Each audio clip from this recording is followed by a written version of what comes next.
Did you know that in the Middle Ages you could legally settle a divorce by fighting your spouse to the death in a pit? Or that the Super Bowl of the 14th century caused so much property damage that kings had to ban it just to save the economy? We tend to think of medieval sports as just knights in shining armor being chivalrous, but the reality was a financial black hole of gambling, lawsuits, and games so violent they made the UFC look like a pillow fight. We are not just looking at the weirdest sports of history today. We are breaking down the insane economics behind them. I am going to show you how a single jousting match could bankrupt a nobleman and destroy his entire family legacy. You will see why mob football terrified local merchants, and the bizarre sport that cost the equivalent of a Ferrari just to kill a few foxes. By the end of this video, you won't just look at history differently. You will understand why modern sports betting is child's play compared to what our ancestors did. And stick around, because the number one sport on this list literally involved a divorce tax paid in blood. Okay, before we get to the blood and the gold, we need to set the stage. The common belief about the Middle Ages is that everyone was just miserable, working in the mud and dying of the plague. But the contrarian truth is that they were actually bored adrenaline junkies who loved to gamble. When you do not know if you will live to see 40, you tend to play hard. But unlike today, the players paid the price. We are going to break this down into three categories of financial madness. The sports of the mob, which destroyed infrastructure, the sports of the rich, which destroyed fortunes, and the sports of the law, which destroyed families. You might have a great video idea, or in this case, a great tournament idea, but if you do not understand the economics, you lose. Winning in the Middle Ages was about hacking the economy of violence. So grab your coin purse and hold onto it tight. Here's the proven framework of how medieval entertainment drove the economy into the ground. Let's start with the people's sport, which was a nightmare for landlords. If you think soccer riots are bad today, let me introduce you to Shrovetide football, or as I like to call it, localized economic collapse. Here's the context you need to understand the financial ruin. The ball was usually a pig's bladder filled with air. The goal was a landmark, usually a church door or a specific tree. The field was the entire town, and the rules were non-existent. No referee, no limits on team size.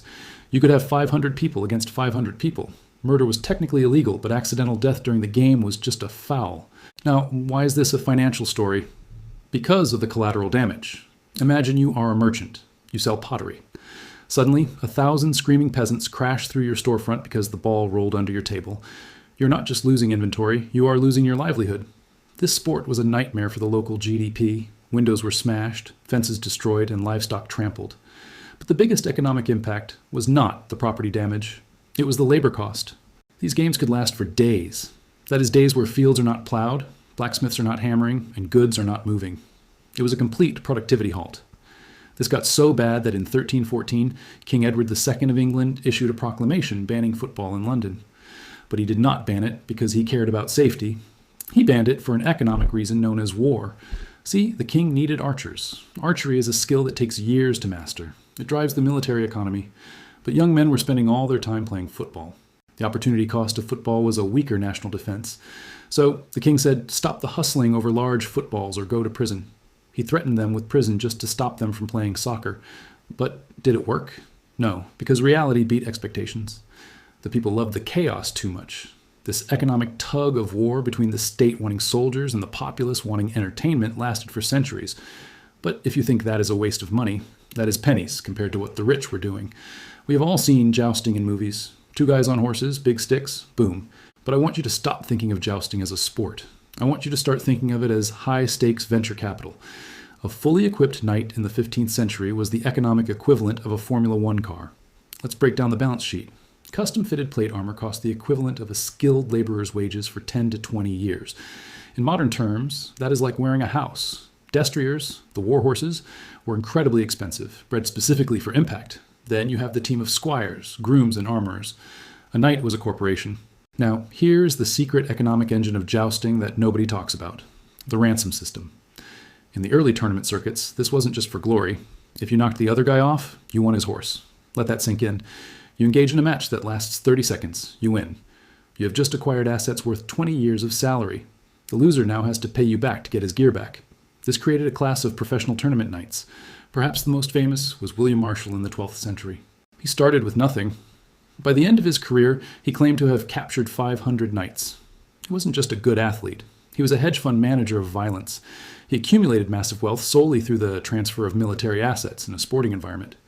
But the volatility was insane. One bad pass, one splinter of wood in the eye, and your asset is liquidated. Literally. And let's talk about the event hosting costs. In 1520, King Henry VIII of England and King Francis I of France held a tournament called the Field of the Cloth of Gold. They built a temporary city. They had fountains running with red wine. They wore clothes made of real gold thread. The cost was so astronomical that it nearly bankrupted the treasuries of both England and France.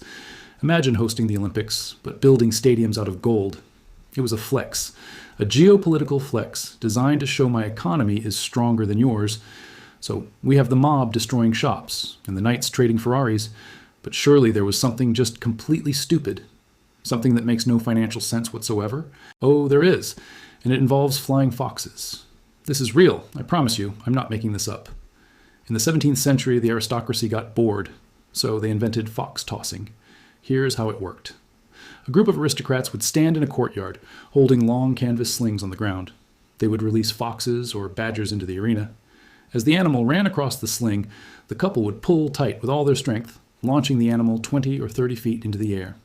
Now, putting aside the horrific animal cruelty, let's look at the supply chain. To host a proper fox tossing event, you needed hundreds of animals. For one specific event in Dresden, the Elector of Saxony brought in 687 foxes and 500 hares. You have to pay trappers to catch these animals alive. You have to transport them. You have to feed them until the event. The logistics alone are a nightmare. This is the definition of disposable income. This sport highlights the massive wealth gap of the era. While a peasant could be fined a month's wages for playing football, the aristocracy was spending the equivalent of a small town's budget to launch badgers. It brings us back to that core psychological concept of expectations versus reality. Expectation is that the nobility are the wise rulers of the land. Reality is that they are spending tax dollars on a badger catapult. But sometimes the money wasn't just for fun. Sometimes the sport was the only way to save your assets in a court of law. We have arrived at the most high-stakes financial sport of all, the judicial duel. Specifically, let's talk about marital dueling. In medieval German law, if a husband and wife had a dispute that couldn't be settled, they could fight it out, legally. But to make it fair, they had strict handicaps. The man had to stand in a waist-deep hole. He could not leave the hole. He was armed with a club. The woman was free to move around the edge. She was armed with a rock wrapped in a veil. The economics here are simple but brutal. It is asset forfeiture. If you lose, you don't just lose the argument. You're often executed and your property is seized. But let's zoom out to the broader judicial duels. If you were a wealthy merchant accused of a crime, you might not want to fight yourself. You are rich, but you are not a fighter. So what do? You hire a champion. This created a gig economy of professional fighters. And these guys were the high-priced lawyers of their day. You paid them a retainer just to be available. If they won, they got a huge win bonus. But there was a risk premium. If they lost, in some jurisdictions, the champion would be executed alongside the accused. Talk about skin in the game. Imagine if your lawyer went to the electric chair if you lost your case. That is a high-stakes labor market. There is a famous case, the duel between Carugés and Legris in 1386. The financial cost of the legal proceedings leading up to the combat was staggering. It dragged on for months. It involved the king and the Parliament of Paris. By the time they fought, they were broke. The fight itself was just the climax of a financial war. And this brings us to the ultimate point about medieval sports. They weren't just games, they were mechanisms for wealth transfer. Mob football transferred wealth from merchants to destruction. Jousting transferred wealth from the unskilled to the skilled via ransoms. Fox tossing burned wealth to signal status. Duels transferred wealth based on legal disputes. So, what have we learned?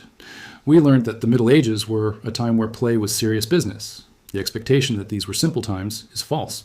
The reality is that they had complex economies of violence, where a pig's bladder could shut down a city and a captured horse could make you a millionaire. These weird sports were a reflection of their economy. They were volatile, dangerous, and heavily weighted towards those who could afford the equipment. The next time you complain about the price of a stadium hot dog, just remember the alternative. At least you are not standing in a hole fighting for your life, and you're not paying a ransom to get your car back from the parking lot.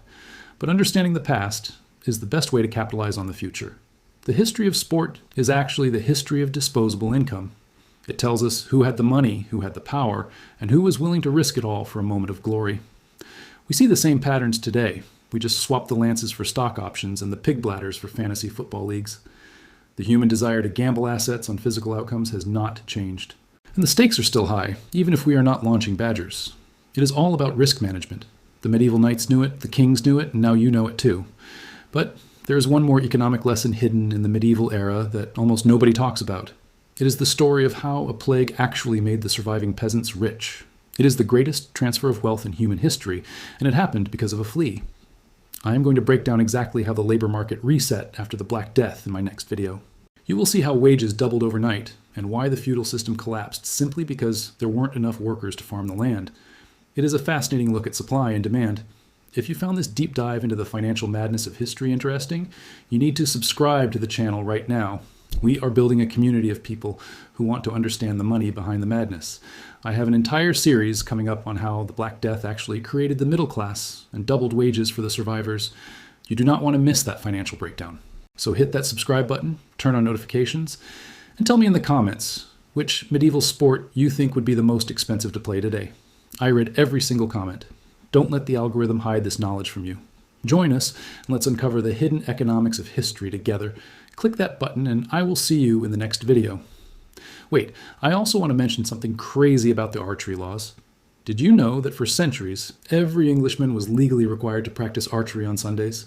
This was the medieval version of a mandatory gym membership. The government was so terrified of losing their military advantage that they socialized the cost of training.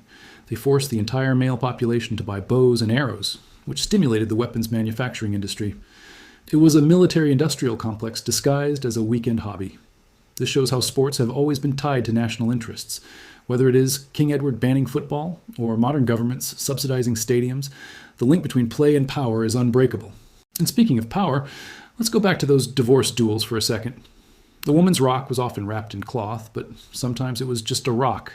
The leverage she had swinging that thing was immense. Physics actually favored the person outside the hole if they knew how to maintain distance. It was a grim calculation of reach versus mobility. A perfect example of asymmetric warfare. It is these kinds of details that make history so much more than just names and dates. It is about the mechanics of survival. And money is the ultimate survival tool. That is why we focus on the finance. Because when you follow the money, you find the truth. You see the motivations that textbooks often leave out. You see the greed, the fear, and the ambition. So, as we wrap up, I want you to think about your own entertainment expenses. Are you spending like a peasant at a football match, or are you investing like a knight in a tournament? Maybe it is time to rethink your strategy. Maybe it is time to look for the asymmetric opportunities in your own life. Just try to avoid the ones that involve standing in a hole. And definitely avoid the ones involving badgers. That is just a bad investment. Seriously, the return on investment for fox tossing was terrible. It was pure consumption with zero asset retention. But that is what makes it so fascinating. It proves that human beings will always find creative ways to burn capital. It is in our nature. We are economic animals who love a good show. So, thank you for watching. Thank you for spending your valuable time with me. I appreciate every single one of you who sticks around to the end. You are the true scholars of this channel. And if you have a friend who loves history, share this video with them. Let's grow this channel and bring these stories to a wider audience. The algorithm loves shares, and so do I. Remember, history is not just the past. It is the blueprint for the present. The more we understand where we came from, the better we can navigate where we are going.